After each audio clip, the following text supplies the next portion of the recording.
আল্লাহ পাক রব্বুল আলামিন বলে, সন্তান, তোমার মা যদি তোমাকে শিরিক করতে বলে, কুফরি করতে বলে, ও সন্তান, মার কথা মানা যাবে না, তবে ধমকও দেয়া যাবে না, গাল মন্দ করা যাবে না। আদবের সাথে মাকে বলতে হবে, মা গো, আপনার এই হুকুম যদি আমি মানতে যাই, আল্লাহ তাআলার নাফরমানি হয়ে যায় রে মা। ও মা, আল্লাহর নাফরমানি আমি করতে পারবো না, করতে পারবো না। মাকে আদবের সাথে বলতে হবে, ওয়াসাহিবুহুমা ফিদ দুনিয়া মারুফা।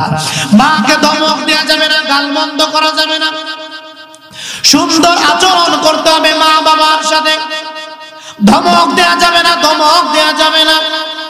হযরত আবু হুরায়রা রাদিয়াল্লাহু তাআলা, মুসলিম শরীফের মধ্যে হাদিসটি এসেছে, আবু হুরায়রা রাদিয়াল্লাহু তাআলা আনহু তিনি বলেন, আমার মাকে আমি প্রতিদিন দাওয়াত দিতাম।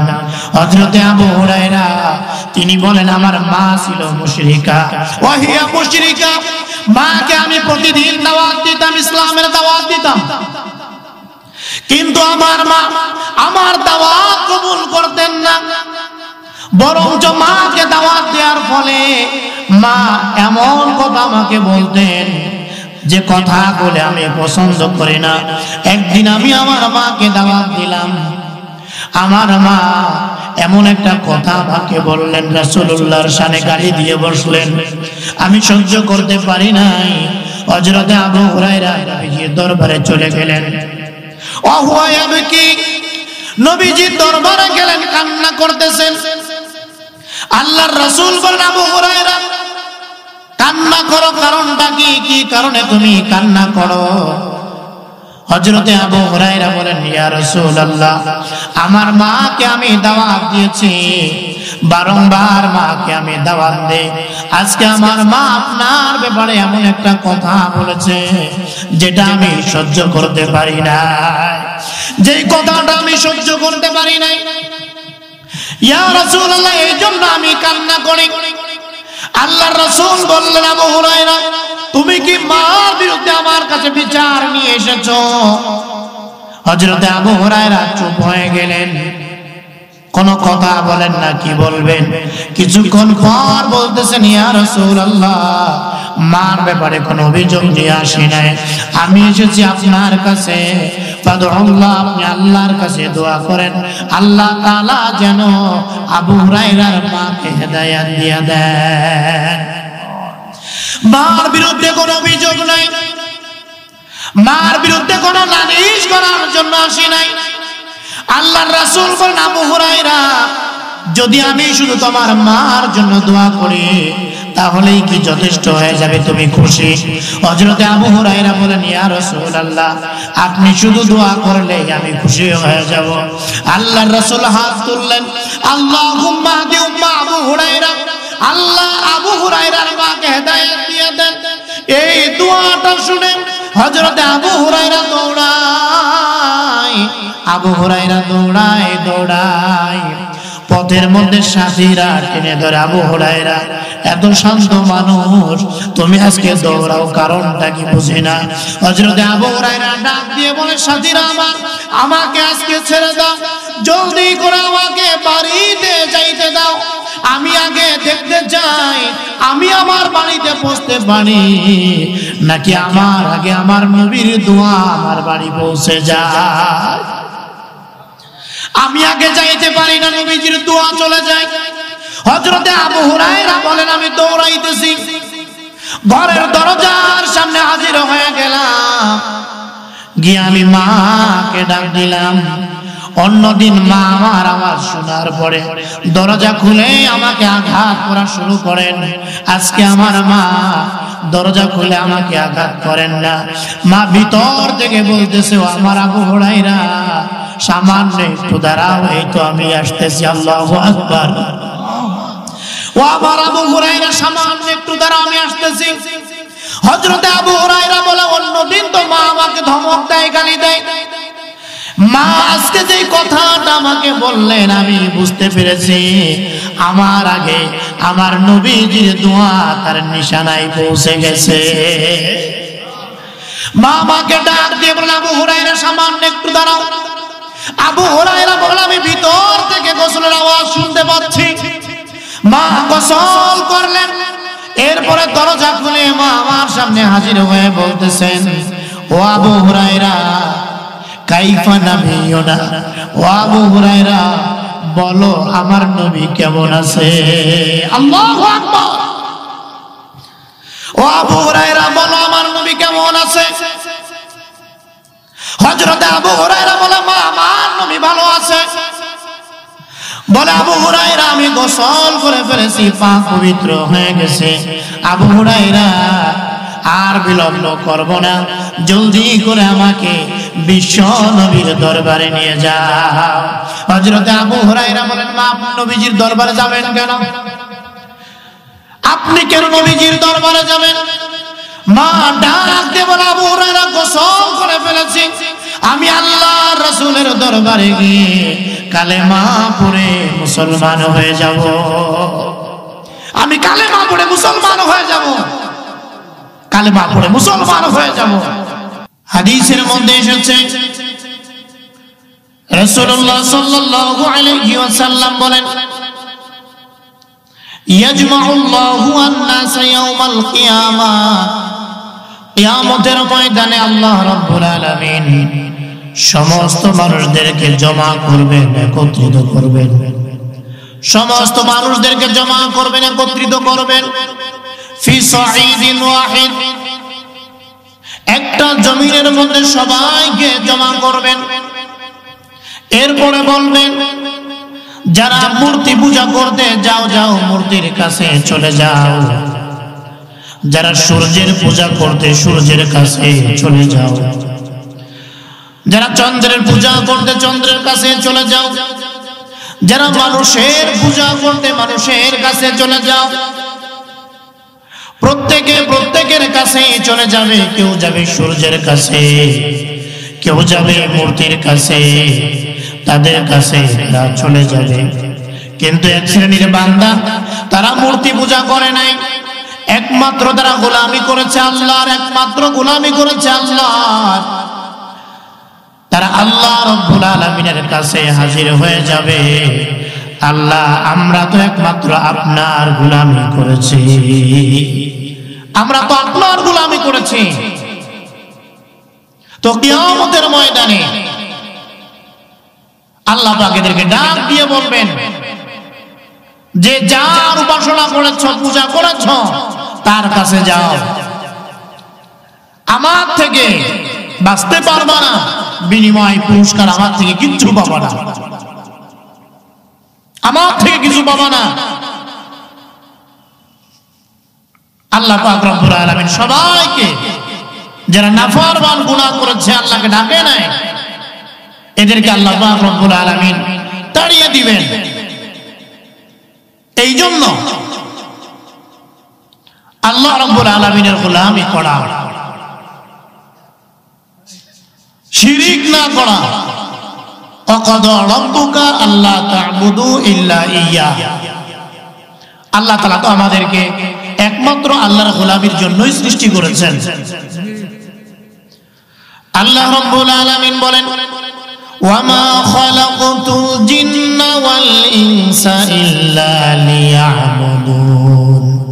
আল্লাহ রাব্বুল আলামিন বলে বান্দা তোমাদেরকে একমাত্র আমি আল্লাহর গোলামি করার জন্যই সৃষ্টি করেছি, অন্য কোন কাজের জন্য বান্দা তোমাদেরকে আমি সৃষ্টি করি নাই, একমাত্র আমি আল্লাহর গোলামি করবে এই জন্যই তোমাদেরকে সৃষ্টি করেছি। আল্লাহ তাআলার গোলামির জন্যই আমাদেরকে সৃষ্টি করেছেন। আল্লাহর গোলামি করতে হলে শরীরে শক্তি দরকার, কথা বলেন ঠিক কি না? এই জন্য আমাদের খাবার প্রয়োজন। আল্লাহর গোলামি করতে গেলে সুস্থতার প্রয়োজন।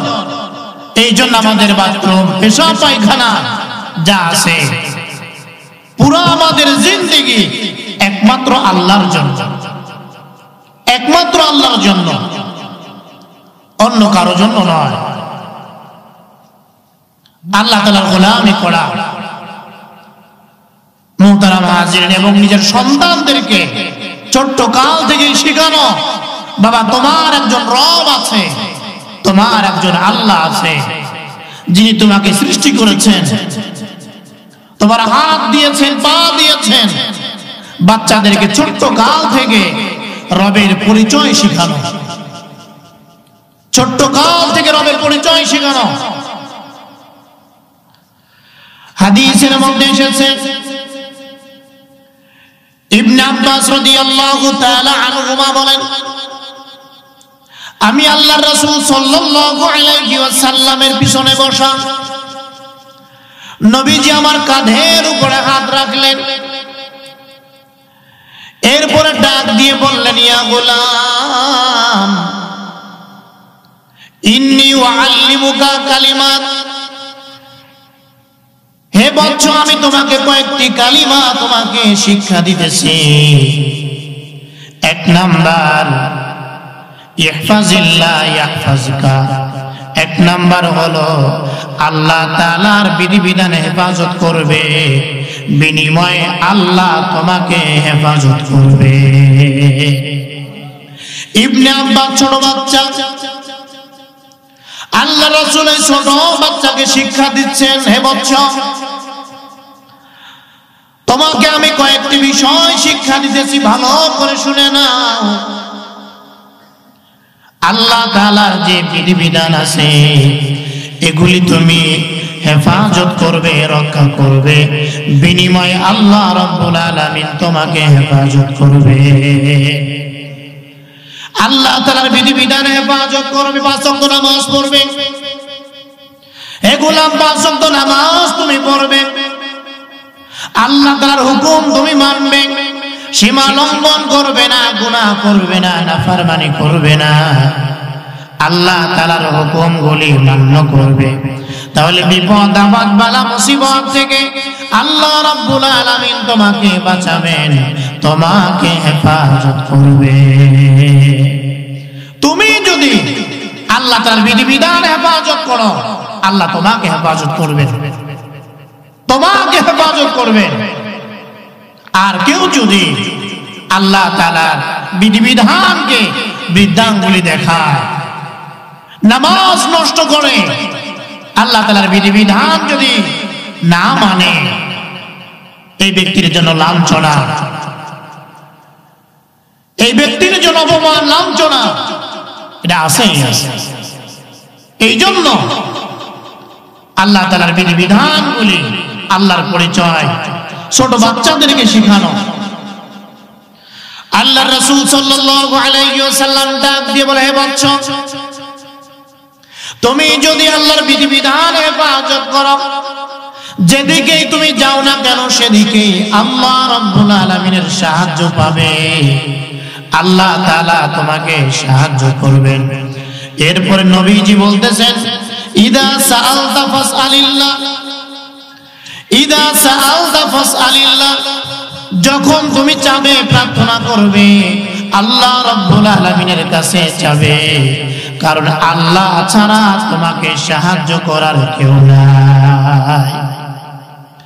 ইদা সাআলতা ফাসআলিল্লাহ ওয়া ইদা ইসতাআনতা ফাসতাঈন বিল্লাহ, কোন কিছু যদি চাওয়ার প্রয়োজন হয় আমরা চাবো কার কাছে? আরো জোরে বলেন কার কাছে? আওয়াজ হয় না, আরো জোরে বলেন কার কাছে? আল্লাহ রাব্বুল আলামিনের কাছে যাব। আমাদের বাচ্চাদেরকেও আমরা শিক্ষা দিব যে বাচ্চা বাবা আল্লাহর কাছে চাইতে হয়, আল্লাহর কাছে বলতে হয়, আল্লাহর কাছে চাইলে আল্লাহ খুশি হয়। আল্লাহু আকবার। আল্লাহর কাছে চাইলে আল্লাহ খুশি হয়। দুনিয়ার মানুষের কাছে চাইলে বেজার হয়, একবার দুইবার তিনবার চাইলে মানুষটা বিরক্ত হয়ে যায়, ধমক দিয়ে বসে। কথা বলেন ঠিক কিনা? মার কলিজার মধ্যে মায়া বেশি, মার কলিজার মধ্যে দয়া বেশি, কিন্তু এই মাও একটা পর্যায়ে বিরক্ত হয়ে যায়। কিন্তু আল্লাহ রাব্বুল আলামিন, আল্লাহ তাআলা এমন দয়ার, এমন আমাদের মালিক, আল্লাহর কাছে না চাইলে আল্লাহ বান্দার উপরে বেজার হয়ে যায়। আল্লাহর কাছে না চাইলে আল্লাহ বেজার হয়। তুমি চাও না কেন? আমার কাছে কিসের অভাব? তুমি আমার কাছে চাবা না কেন? তুমি না দুর্বল? খুলিকাল ইনসানু দাঈফা, মানুষকে দুর্বল করে সৃষ্টি করা হয়েছে। মানুষ প্রতিটা কদমে কদমে আল্লাহ তাআলার সাহায্যের মুখাপেক্ষে এই মানুষটা আল্লাহর কাছে চাবে না কেন? এই যে বসে আছি, আল্লাহর কাছে চাইতে হবে, তৌফিক চাইতে হবে যে আল্লাহ এখানে বসে আছি, বয়ানটা সুন্দর করে আমাকে শোনার তৌফিক দান করেন, এখান থেকে যেন আমি বাসায় যাইতে পারি, আপনি সুস্থতার নিয়ামত দান করেন। কারণ হতে পারে আমার পাশেই মালাকুল মউত দাঁড়ায় আছে। কথা বলেন ঠিক কিনা? প্রতিটা মুহূর্তে আল্লাহ তাআলার নুসরত, আল্লাহর সাহায্য আমাদের প্রয়োজন। তাহলে এমন দুর্বল বান্দা হয়ে আল্লাহর কাছে আমরা চাবো না কেন? কে আছে এমন যার কোনো প্রয়োজন নাই? এই জন্য কলিজার টুকরা সন্তানদেরকে ছোট্ট কাল থেকে শেখানো, চাইতে হবে একমাত্র কার কাছে? আল্লাহর কাছে। আল্লাহর রাসূল সাল্লাল্লাহু আলাইহি ওয়াসাল্লাম ইবনে আব্বাসকে বলেন, ইদা সাআলতা ফাসআলিল্লাহ, হে বৎস, যখন তুমি চাবে আল্লাহ রাব্বুল আলামিনের কাছে চাবে, যখন সাহায্য চাবে, আশ্রয় চাবে, আল্লাহ রাব্বুল আলামিনের কাছেই চাবে।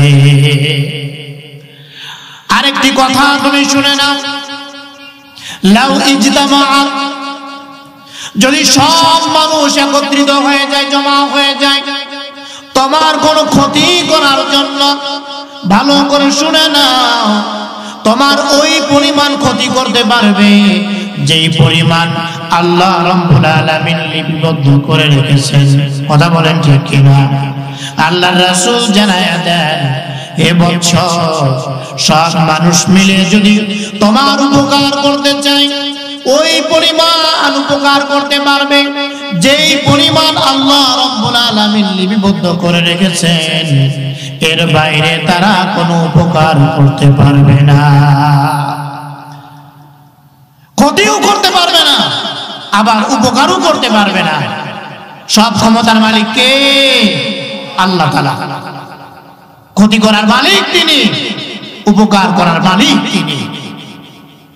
এই জন্য বাচ্চাদেরকে বিষয়গুলি শিখানো, ছোট্ট বাচ্চাদেরকে এই বিষয়গুলি বুঝানো, এটা প্রত্যেকটা বাবা মার জিম্মাদারি, দায়িত্ব। সন্তান কবে মাদ্রাসায় যাবে, মাদ্রাসায় গিয়ে পড়বে, বাসায় যখন থাকবে মা বাবার জিম্মাদারি আছে, দায়িত্ব আছে। কথা বলেন ঠিক কিনা? একজন বাবা যদি মনে করে আমার দায়িত্ব দুনিয়াতে আসছে, সন্তান আসছে আমার মাধ্যমে, আমার দায়িত্ব এখন শুধু টাকা উপার্জন করা, এটা একেবারেই ভুল চিন্তা। সন্তানের সামনে কোনো গুনাহ করা যাবে না, সন্তানের সামনে নাফরমানি করা যাবে না। মা যারা আছেন, সন্তানের সামনে গুনার জিনিস দেখা যাবে না। সন্তান আপনার কাছে পায়, এটা পাও না যে মা আমার সামনে গুনার জিনিস দেখো না, অন্যথায় আমিও গুনার মধ্যে জড়ায় যাব, আমিও গুনাহ করব। আল্লাহর রাসূল সাল্লাল্লাহু আলাইহি ওয়াসাল্লাম নবীজি আমার ইবনে আব্বাসকে, ছোট্ট বাচ্চা, এই বিষয়গুলি শিক্ষা দিলেন যে শোনো, আল্লাহর কাছে চাইতে হবে। আমরা আমাদের বাচ্চাদেরকে আল্লাহ তাআলার বিধিবিধান সম্পর্কে তাদেরকে আমরা জানাবো, বুঝাবো, এই বিষয়গুলি শেখাবো ইনশাআল্লাহ। আল্লাহ আমাদের সকলকে তৌফিক দান করে, বলেন আমিন। তাহলে এই বিষয়গুলি আমরা বুঝলাম, গোলামি একমাত্র করব কার? আল্লাহ তাআলা। দুই নাম্বার, আল্লাহ রাব্বুল আলামিন বলেন মা বাবার সাথে উত্তম আচরণ করো, মা বাবার সাথে ভালো আচরণ করো। নবীজির সাহাবী জিজ্ঞাসা করলেন, আব্দুল্লাহ ইবনে মাসউদ রাদিয়াল্লাহু তাআলা আনহু বলেন, সাআলতুন নবিয়্য সাল্লাল্লাহু আলাইহি ওয়াসাল্লাম আল্লাহর রাসূলকে আমি জিজ্ঞাসা করলাম, আইয়ুল আমালি আহাব্বু ইলাল্লাহ, ইয়া রাসূলুল্লাহ, কোন আমলটি আল্লাহর কাছে পছন্দনীয়, কোন আমলটি আল্লাহ রাব্বুল আলামিনের কাছে প্রিয়? আল্লাহর রাসূল সাল্লাল্লাহু আলাইহি ওয়াসাল্লাম বলেন, এক নাম্বার as-salatu ala waqtiha, এক নাম্বার হলো ওয়াক্তমতো নামাজ পড়া। ওয়াক্তমতো কি পড়া? আরো জোরে বলেন, কথা বলেন, ওয়াক্তমতো কি পড়া? ওয়াক্তমতো নামাজ পড়া এক নাম্বার। আল্লাহর কাছে পছন্দনীয় আমল হলো ওয়াক্তমতো নামাজ পড়া। নামাজের ওয়াক্ত হয়ে গেলে নামাজে দাঁড়িয়ে যাওয়া। নামাজকে কাজা করা যাবে না, নামাজকে নষ্ট করা যাবে না। এখন আরো পরে পড়ে আসরের নামাজ জোহরে, জোহরের নামাজ আসরে, আসরের নামাজ মাগরিব, মাগরিবের নামাজ এশায়, এইভাবে উলট পালট করলে চলবে না। আল্লাহ রাব্বুল আলামিনের কাছে প্রিয় আমল হচ্ছে ওয়াক্তমতো নামাজ পড়বে। ব্যবসায়ী বান্দা ব্যবসা করবে, দোকানদার দোকানদারি করবে, যে যেখানেই থাকুক না কেন অফিসে থাকবে, কিন্তু যখনই আযান হয়ে যাবে আর কোনো কথা নাই, আমার রব আমাকে ডাক দিয়েছেন, দুনিয়ার আর কোনো কর্মকাণ্ড করা যাবে না। ওয়াদারুল বাইআ, বেচা কিনা ছেড়ে দাও। কাস্টমার আসলে জানায়া দাও, ভাই আপনি আমাকে বলতেছেন মাল সামানা দেওয়ার জন্য, ওদিকে আমার রব আমাকে ডাকতেছেন, অতএব আমার রব আমাকে ডাকতেছেন। রব আমাকে ডাকার পরে আমি আর বসে থাকতে পারবো না, পারবো না। তুমি থাকো, আমি আমার রবের গোলামির জন্য চলে গেলাম। একজন ব্যবসায়ীর কথা হবে এমন যে যেখানেই থাকো, মা বোনেরা রান্না করতেছেন, অনেক মা বোনেরা আছেন রান্নার বাহানা দিয়ে আসরের নামাজটা দেরি করে পড়েন। কথা বলেন ঠিক কিনা? আসরের নামাজটা দেরি করে পড়ে। না না, মা বোনদেরকে পরিষ্কার জানায়া দিবেন, বিবিরে ঘরের মধ্যে যত কাজ আছে তুমি আমার জন্য, আমার পরিবারের জন্য কষ্ট করো। ও বিবি আমার, তোমার যত কাজ তুমি সংসারের জন্য করো, সব কাজের মধ্যে আমার কাছে প্রিয় কাজ হলো ওয়াক্তমতো নামাজ পড়বে। ওয়াক্তমতো নামাজ পড়বে। হযরত ওমর রাদিয়াল্লাহু তাআলা আনহু যখন সৈন্যবাহিনী যুদ্ধের জন্য পাঠায়া দিতেন, শেষ যে ওসিয়ত তাদেরকে করে দিতেন, সবাইকে বলতেন, শোনো, যে কাজের জন্য তোমরা যাচ্ছ এই কাজ তো অবশ্যই করবে। তোমাদের যত কাজ আছে এর মধ্যে আমার কাছে সবচাইতে প্রিয় কাজ হলো যখন নামাজের সময় হয়ে যায় নামাজ পড়ে নিবে, নামাজ পড়ে নিবে। ফজরের সময়, আবার এখন ঠান্ডার সময় একটু ঘুম আসে, বিশেষ করে যারা রাতের বেলায় সময় নষ্ট করে, 1টা 2টা বেজে যায়, 12টা বেজে যায়, অযথা এই সময় নষ্ট করে 1টা 2টার দিকে বিছানায় যায়, তারা ফজরের সময় উঠতে পারবে না, এটাই স্বাভাবিক। কথা বলেন ঠিক কিনা? শীতের রাত, লম্বা রাত, আপনি আগে আগে বিছানায় চলে যান। আপনার টার্গেট, আমার রব আমাকে ডাকলেই আমি উঠে যাব। দুনিয়ার সব কাজ আমি পারি, শুধু আমার রব ডাকলে আমি সারা দিতে পারি না।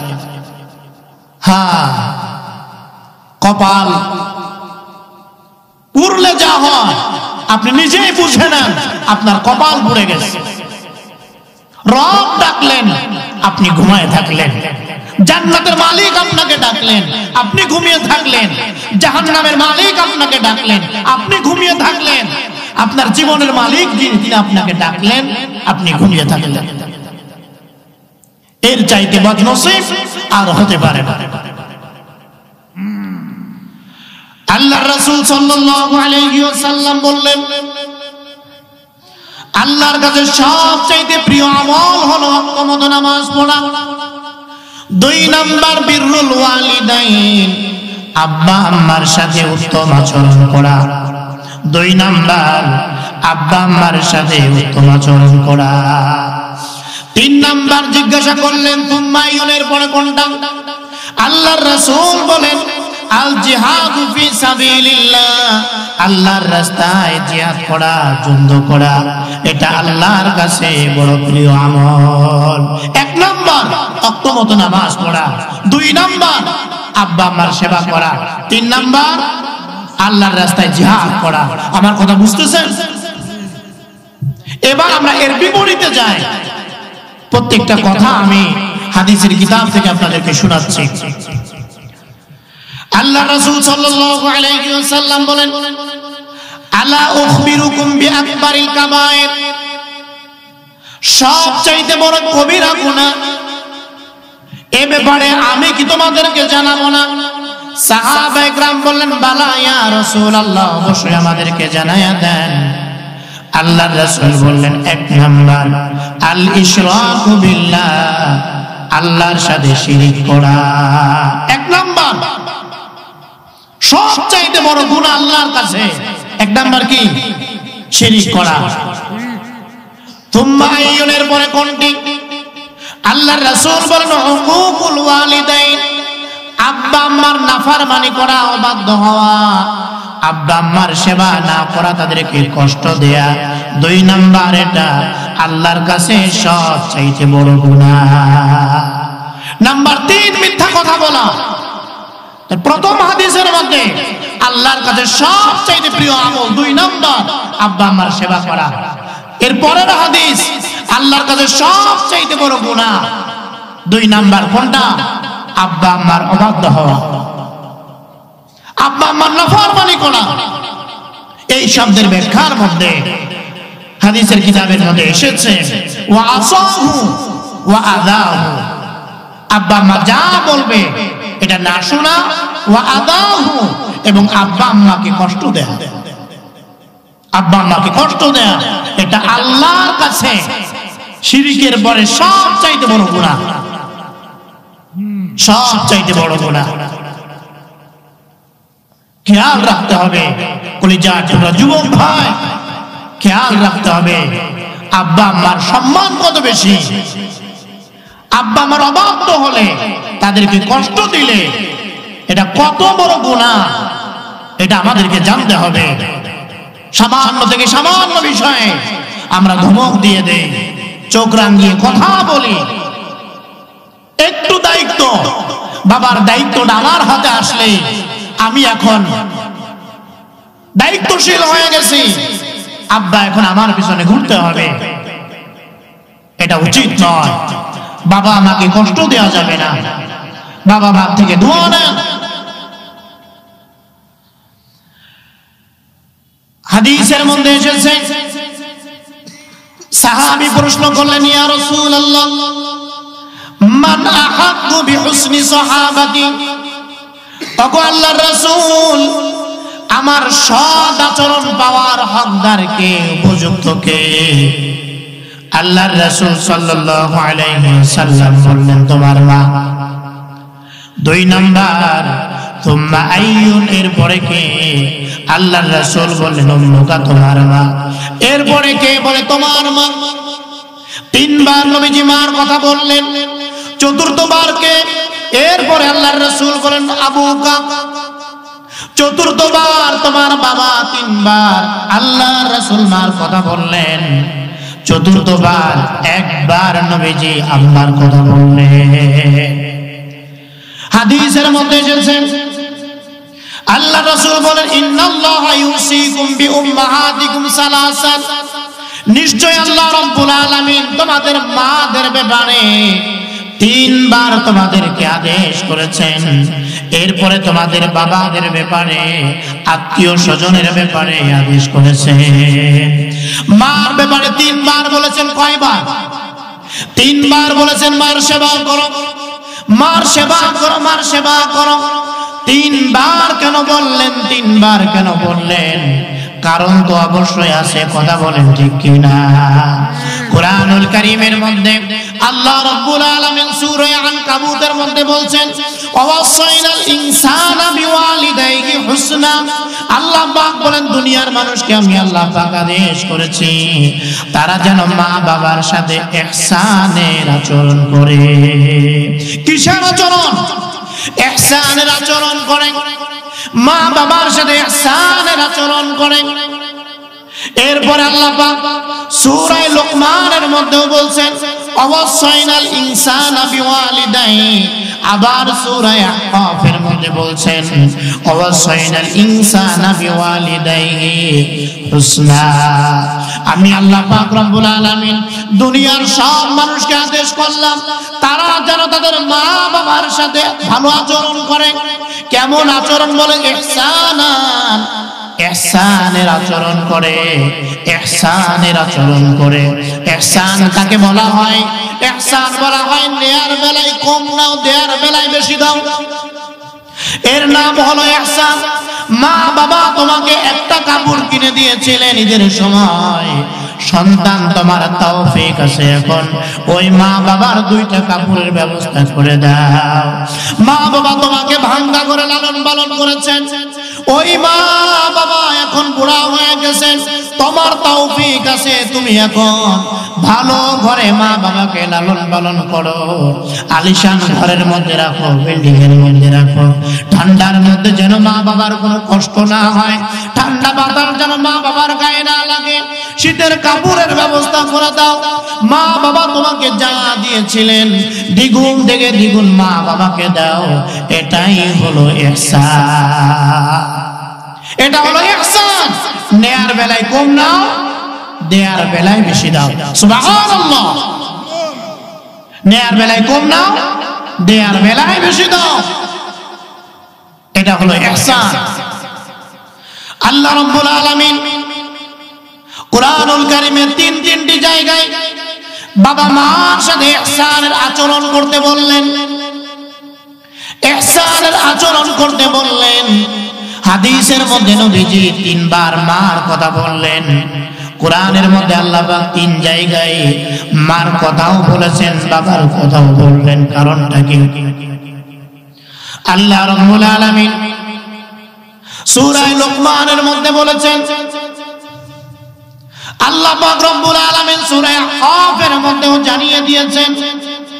আল্লাহ রব্বুল আলামিন ডাক দিয়ে বলেন হামালাতু উম্মুহু কুরহা ওয়া ওয়াদাআতু কুরহা।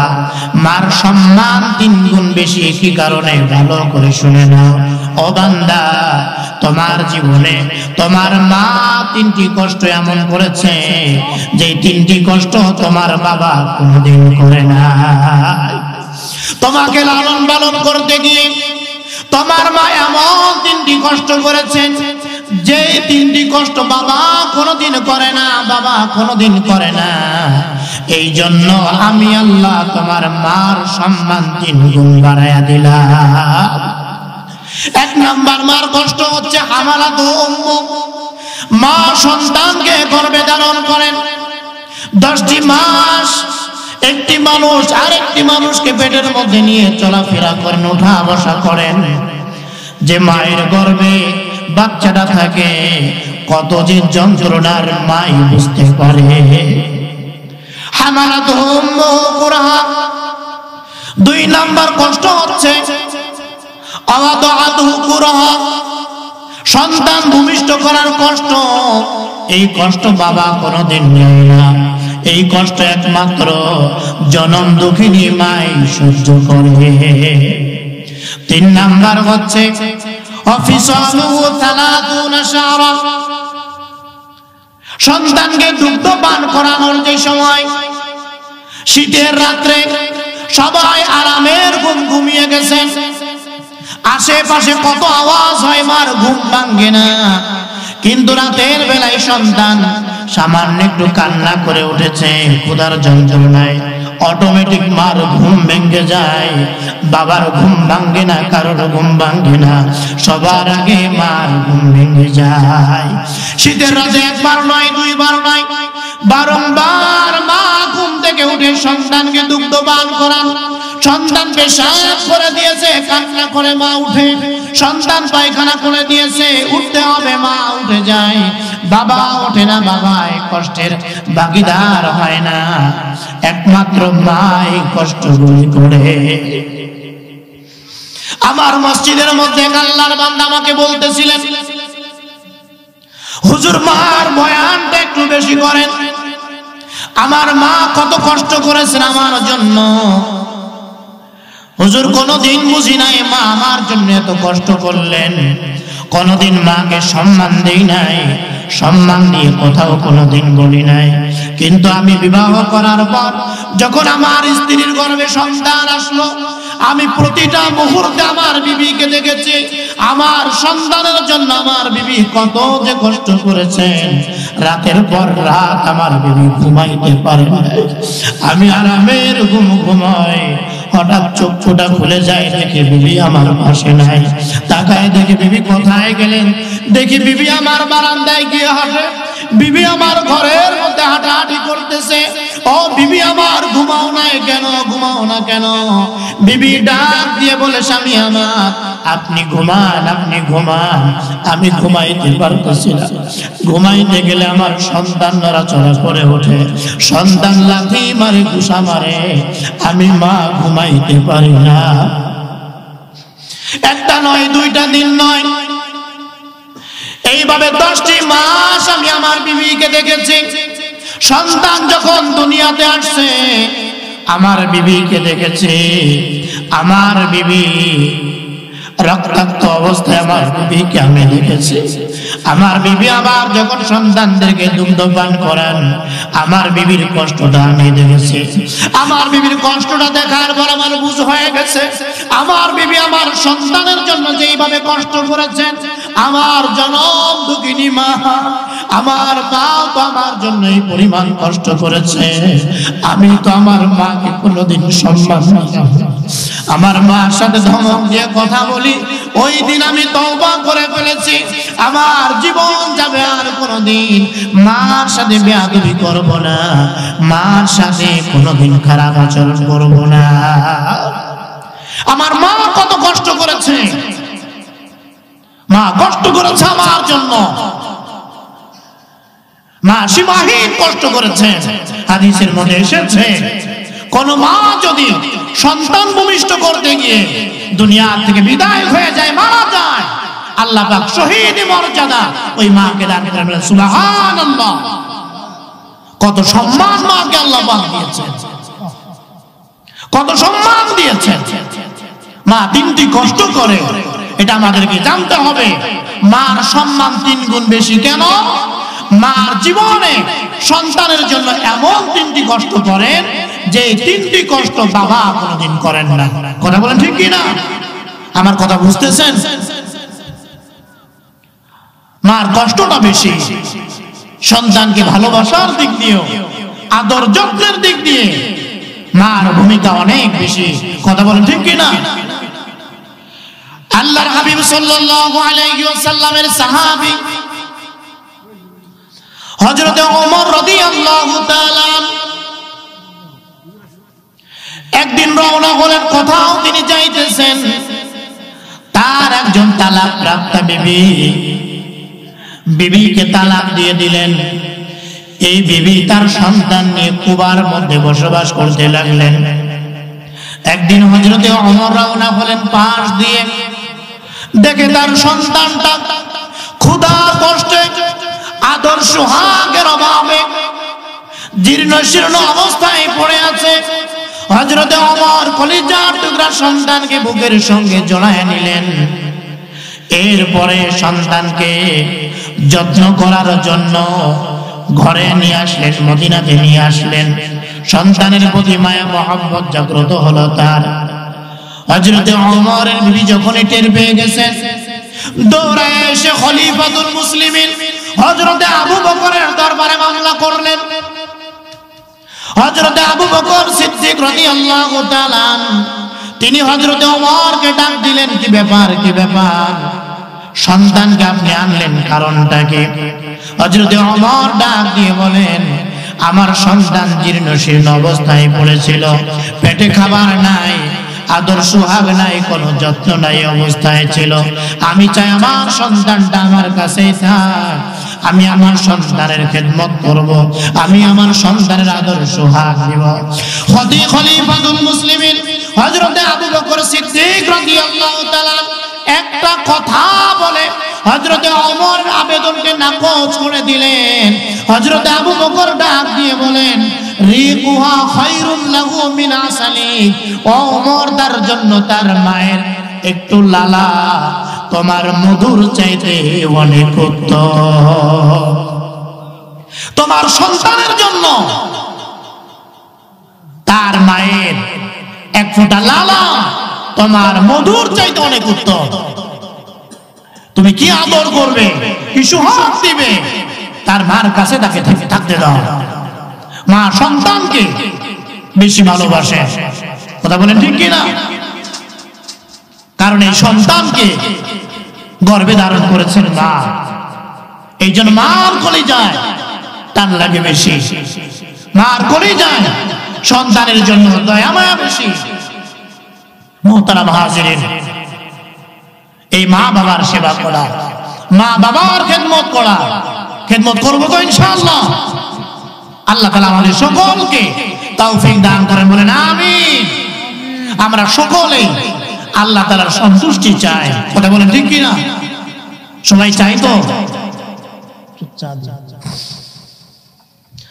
আমরা সকলেই আল্লাহ তাআলার সন্তুষ্টি চাই, সবাই চাই আল্লাহর জান্নাতে যাইতে, সবাই চাই আল্লাহ তাআলার রাজি আর খুশি সন্তুষ্টি চাই।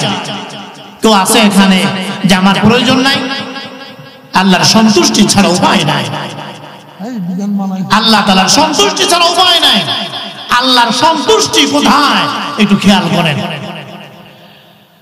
আল্লাহ রাসূল সাল্লাল্লাহু আলাইহি ওয়াসাল্লাম বলেছেন, রিজার রাব্বি ফি রিজাল ওয়ালিদি ওয়া সাখাতুর রাব্বি ফি সাখাতিল ওয়ালিদ। আল্লাহ রাসূল বলেন, উম্মত, আল্লাহ তাআলার সন্তুষ্টি যদি চাও, আব্বা আম্মার সন্তুষ্টির মধ্যে আল্লাহর সন্তুষ্টি। সুবহানাল্লাহ বলেন, আরো জোরে বলেন সুবহানাল্লাহ। আল্লাহর সন্তুষ্টি মা বাবার সন্তুষ্টির মধ্যে, আল্লাহর অসন্তুষ্টি মা বাবার অসন্তুষ্টির মধ্যে। হাদিসের মাধ্যমে বোঝা যায়, আব্বা আম্মাকে যদি খুশি করতে পারেন, আল্লাহ রাব্বুল আলামিন আপনার উপরে খুশি। আর আল্লাহ তাআলা যদি বেজার হয়ে যান, আব্বা আম্মা যদি বেজার হয়ে যান, আল্লাহ রাব্বুল আলামিন আপনার উপরে বেজার। আব্বা আম্মাকে খুশি করতে হবে। আব্বা আম্মার মুখে হাসি ফুটলে আর সে আজিম ওয়ালা আপনার উপরে খুশি হয়ে যাবে। সুবহানাল্লাহি ওয়া বিহামদি। আব্বা আম্মাকে খুশি করা। আল্লাহ রাসূল সাল্লাল্লাহু আলাইহি ওয়াসাল্লাম বলেছেন, মা বাবাকে খুশি করাইতে পারলে আল্লাহ খুশি। এই জায়গার মধ্যে মসজিদের ইমামের কথা বলেন নাই, কোন পীরের কথা বলেন নাই, কোন বুজুর্গ ব্যক্তির কথা বলেন নাই, কথা বলেন ঠিক কিনা? গাছের প্রথম ফলটা বাকছে, এই ফলটা নিয়ে ইমামের কাছে দৌড়ানোর প্রয়োজন নাই, পীরের কাছে যাওয়ার প্রয়োজন নাই। তোমার মা বাবা যদি ঘরের মধ্যে থাকে, মা বাবার কাছে দৌড়ায় যাও, মাগো আমার গাছের প্রথম ফল মা আল্লাহর সন্তুষ্টির জন্য তোমার কাছে এনেছে, ও মা তোমার জন্য হাদিয়া, তুমি এই ফলটি খাও। মা এই ফলটি খেয়ে যে খুশি হবে, আর সে আজিম আপনার উপরে খুশি হয়ে যাবে। আল্লাহু আকবার। দুনিয়ার কোন মানুষের কথা আল্লাহ পাক বলেন নাই, বলেন নাই। ভালো করে শুনে নেন, ভালো করে শুনে নেন। আল্লাহ তাআলার সন্তুষ্টি যদি চান, আল্লাহর জান্নাতে যাইতে যদি চান, আব্বা আম্মার সন্তুষ্টি দরকার, কথা বলেন ঠিক কিনা? অনেক আল্লাহর বান্দা আছে সামনের কাতারে নামাজ পড়ে, নামাজ কালামের দিকে অনেক ভালো, দান সৎকার করে, কিন্তু মা বাবার জন্য একটু খেদমত করবে, ভালো খাবারের ব্যবস্থা করবে, এতটুকু তৌফিক তার হয় না। এমন সন্তান আছে না নাই? মা বাবা একটু বয়স হয়ে গেলে ভাগ বটাওয়ালা শুরু হয়। এক মাস এই সন্তান, এক মাস এই সন্তান, টানা হেসরা করে। আর একজন বলে আমার দ্বারা সম্ভব নয়, এই বুড়া মানুষদেরকে টানা সম্ভব নয়। এইরকম লোক আছে না নাই? সপ্তাহের পর সপ্তাহ শ্বশুর শাশুড়ি এসে থাকে, এতে কোনো আপত্তি নাই, কথা বলেন ঠিক কিনা? এতে কোনো সমস্যা হয় না। মা বাবাকে নিয়ে যত ঝামেলা, তুমি এই মা বাবার মাধ্যমে দুনিয়াতে আসছো কেন? এতদিন মা বাবার ঘরে খেতে পারলে কিভাবে? তাদের ঘরে থাকলে কিভাবে? এখন বড় হওয়ার পরে এখন শয়তানি শুরু হয়, আমার ঝামেলা, আমার সন্তান বেশি ইত্যাদি, আমি এই দায়িত্ব নিতে পারবো না। আল্লাহ তাআলার জান্নাতে যদি আমরা যেতে চাই, খুশি করতে হবে কাদেরকে? আব্বা আম্মাকে। আব্বা আম্মাকে রাজি আর খুশি করতে হবে, তাহলেই দেখবেন আল্লাহ পাক আপনার উপরে খুশি হয়ে যাবেন। আব্বা আম্মা যেমনই হোক, আব্বা আম্মার সাথে খারাপ আচরণ করা যাবে না। কথা বলেন ঠিক কিনা? আব্বা আম্মা যেমনই হোক, আব্বা আম্মার সাথে বাজে ব্যবহার করা যাবে না। তাদের খেদমত থেকে পিছু হটা যাবে না, বাজে কথা কখনো বলা যাবে না। এই ব্যাপারে আমাদের খেয়াল রাখতে হবে। আব্বা আম্মা যেমনই হোক, আপনাকে আদর করে না, আপনাকে দেখে না, এই জন্য আপনি তাদের খরচ দিবেন না, এটা উচিত নয়। আল্লাহ রাব্বুল আলামিন বলেন, আব্বা আম্মার খেদমত করবে, আব্বা আম্মার সেবা তুমি করবে। অনেক সন্তান আছে যাদের অভিযোগ, হুজুর আমি আমার মায়ের সন্তান, আরো সন্তান তো মায়ের আছে, আমার মা আমার কোনো খোঁজ খবর নেয় না, আমি টাকা পয়সা দেই, আমি কত কষ্ট করি, আমার মা আমার কথা বলে না, এমন সন্তান আছে না নাই? আমার ভাইরা, আমার বোনেরা, মা বাবার কাছে ফোন না দিলে পাগল হয়ে যায়, ব্যস্ত হয়ে যায়। অথচ আমি যদি কথা না বলি, আমার মা বাবা আমার সঙ্গে কথা বলে না, ফোন দেয় না, আমার কথা কাউকে বলে না, খোঁজ খবর নেয় না, এমন অভিযোগ অনেক সন্তানের মনের মধ্যে আছে। না না, আব্বা আম্মা আপনার খোঁজ খবর নিক নাই না নিক, এটা কোনো আসে যায় না। আব্বা আম্মার মাধ্যমে আপনি দুনিয়াতে আসছেন, এর চাইতে বড় আর কি চান? কথা বলেন ঠিক কিনা? আব্বা আম্মার মাধ্যমে দুনিয়ার জমিনে আপনি এসেছেন, এটা সব চাইতে বড় কুরবানি আপনার প্রতি। এই মা বাবার সাথে খারাপ আচরণ করা যাবে না। মা বাবা যদি মুশরিকা হয়, মা বাবা যদি অমুসলিম হয়, এরপরেও মা বাবার সাথে খারাপ আচরণ করা যাবে না, এরপরেও খারাপ আচরণ করা যাবে না। খেয়াল রাখতে হবে। আল্লাহ পাক রব্বুল আলামিন কুরআনুল কারীমে সূরা লুকমানের মধ্যে বলছেন, আল্লাহ তাআলা বলেন, মা বাবা যদি মুশরিকা হয়, তোমার মা যদি মুশরিকা হয়, তোমাকে শিরিক করতে বলে, কুফরি করতে বলে, তুমি কি করবে? মাকে ধমক দিবে, গাল বন্ধ করবে? না না, চোখ রাঙানোর অধিকার তুমি সন্তানের নাই।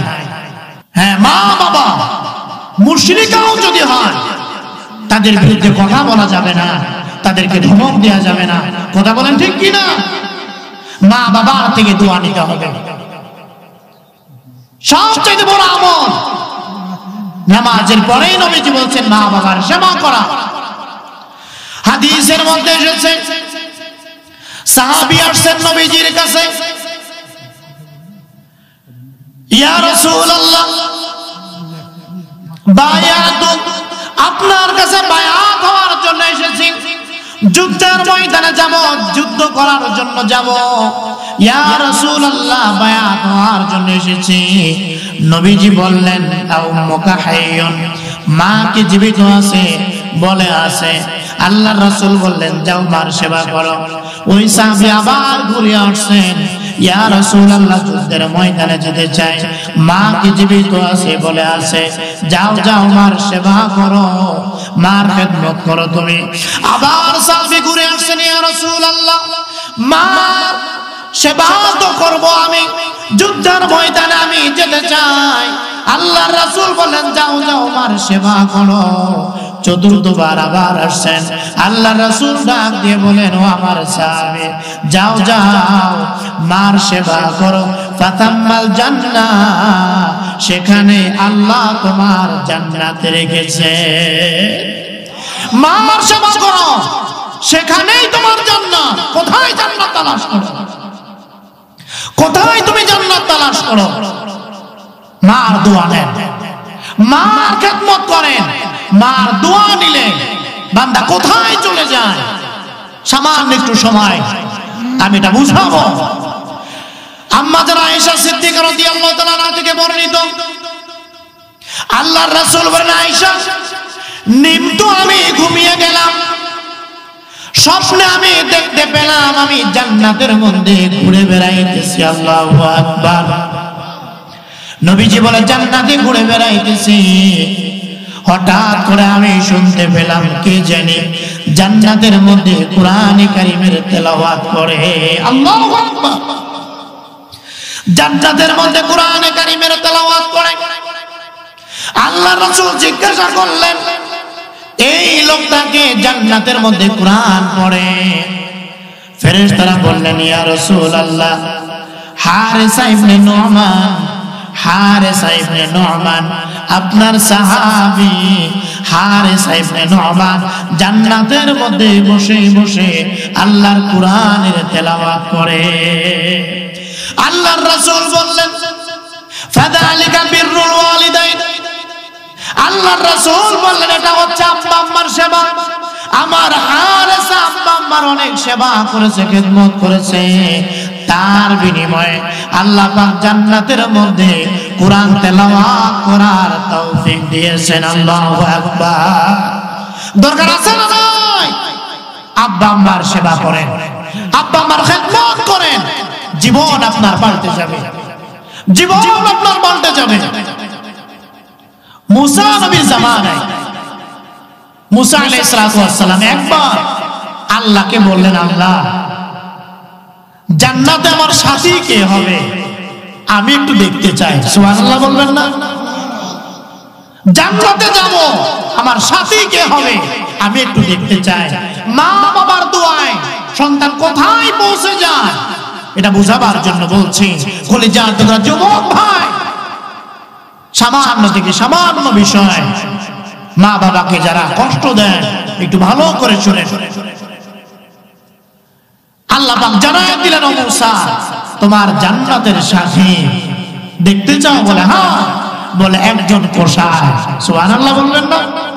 অমুক এলাকার অমুক বাজারে গোশত বিক্রি করে, ওই কসাই তোমার জান্নাতের সাথী। পয়গম্বর মুসা আলাইহিস সালাতু ওয়াস সালাম রওনা হয়ে গেলেন, ওই বাজারে চলে গেলেন, গোশতের দোকান খুঁজে বের করলেন, কসাইকে পেয়ে গেলেন। দূর থেকে তাকায় আছেন কসার দিকে, কসাই দিকে ভালো করে দেখতেছেন। সন্ধ্যা যখন হয়ে যায়, সারা দিন কাজ করার পরে সন্ধ্যার সময় গরুর কিছু কলিজা নিয়ে কসাই ব্যাগের মধ্যে রাখলেন। এরপরে ব্যাগটা নিয়ে কসাই বাড়ির দিকে রওনা হয়ে যায়। পয়গম্বর মুসা ডাক দিয়ে বলে, ভাই একটা লোক আপনার বাড়িতে আজকে মেহমান হতে চায়, আপনি কি রাজি আছেন?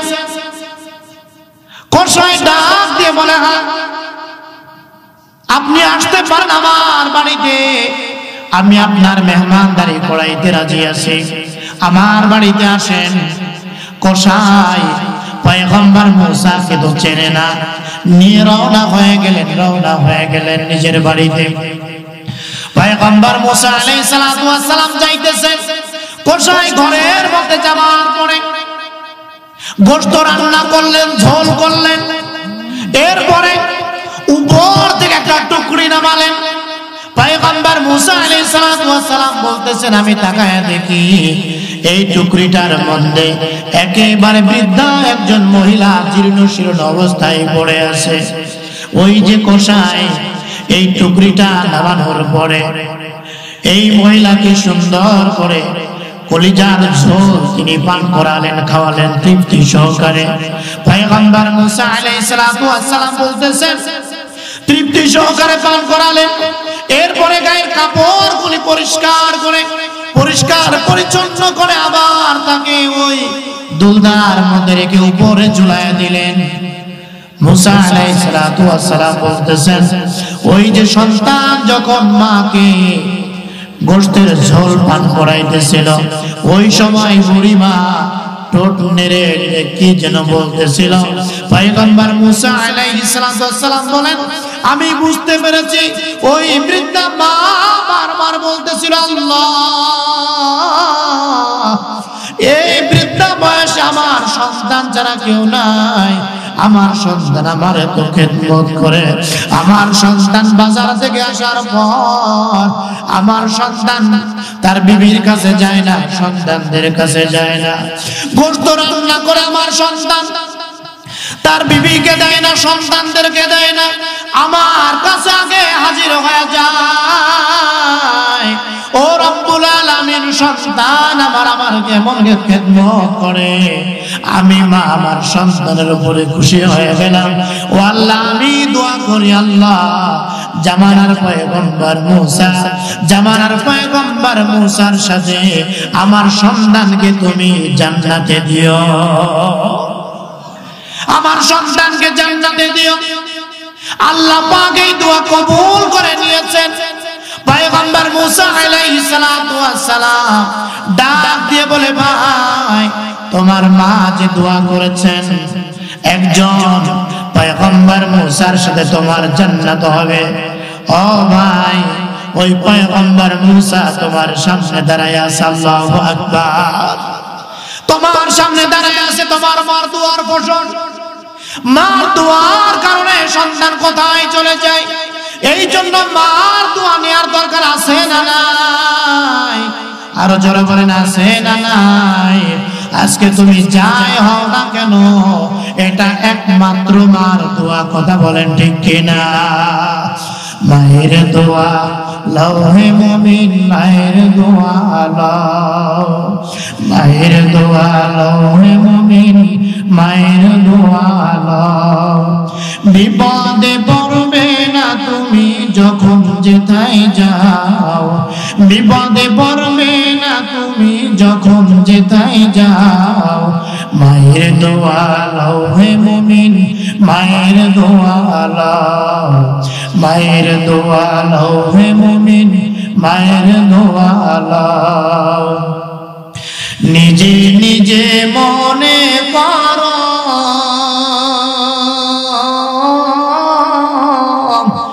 টাকায় আমি হইলাম বড়,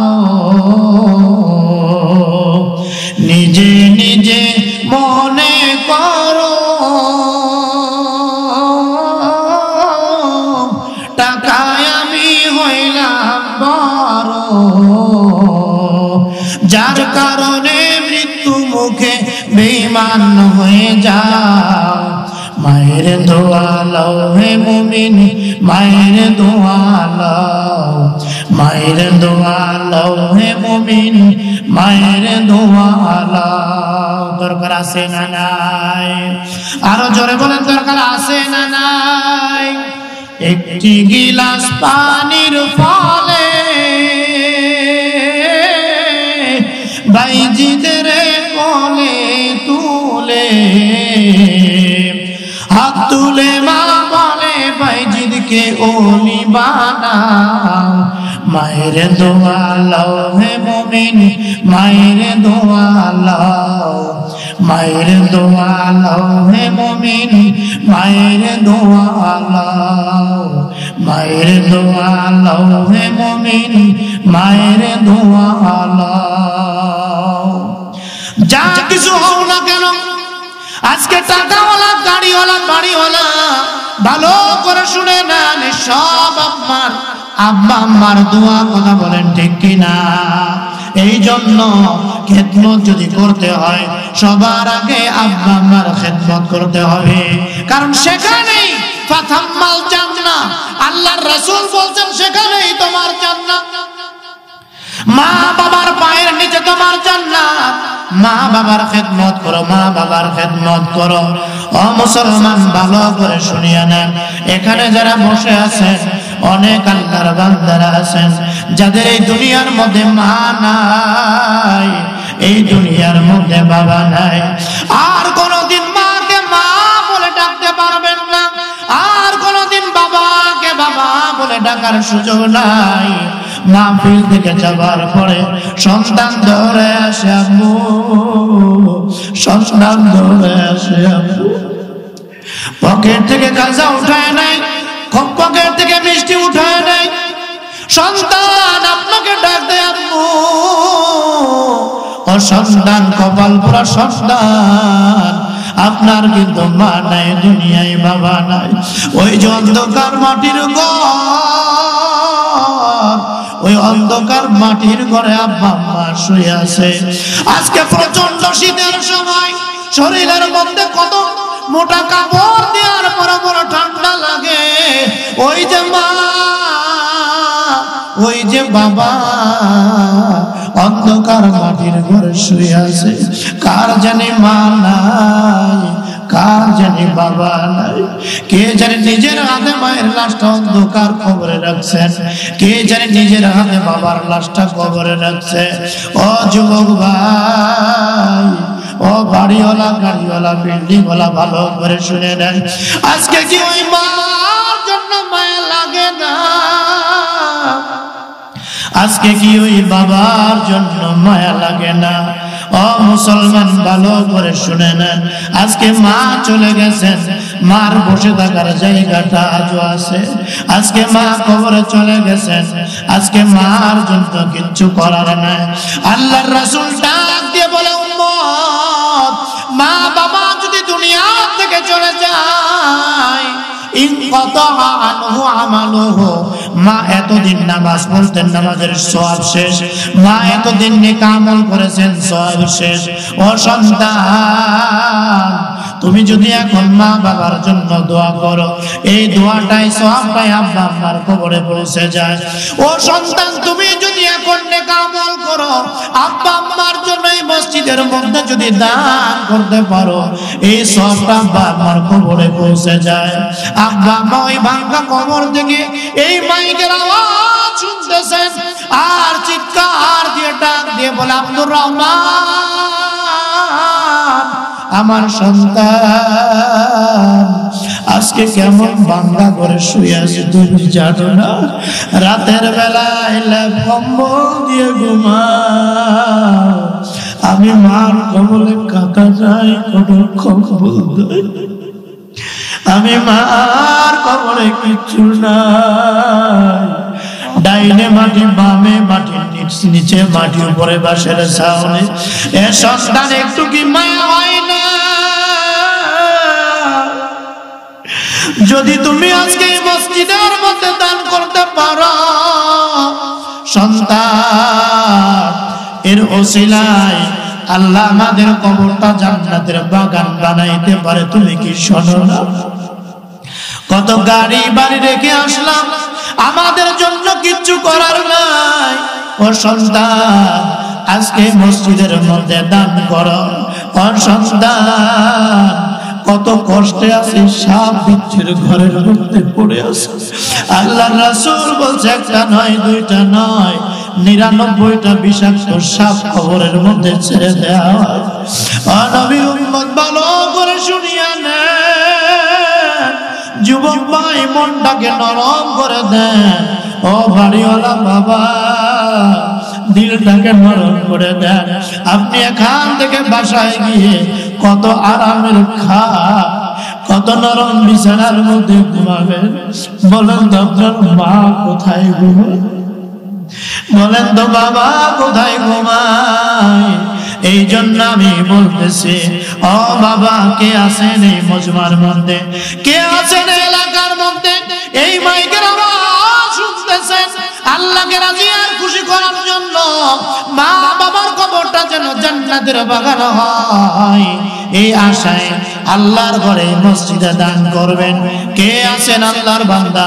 সর্বপ্রথম 1 লক্ষ টাকা কে আছেন আল্লাহর ঘরে দান করবেন? হুজুর, আমি দুনিয়া দেখেছি, গাড়ি বাড়ি সব দেখলাম, এগুলি হারাইলে আমার পাওয়া যায়, আমার মা নাই, মা চলে গেছেন, আর কোনদিন মাকে পাবো না। হুজুর, আমার মার জন্য 1 লক্ষ টাকা দান করলাম। কে? প্রধান অতিথি সাহেব শামসুল হক সাহেব। কত? 1 লক্ষ টাকা। আল্লাহ কবুল করেন, জোরে বলেন আমিন। নারায়ে তাকবীর, নারায়ে তাকবীর।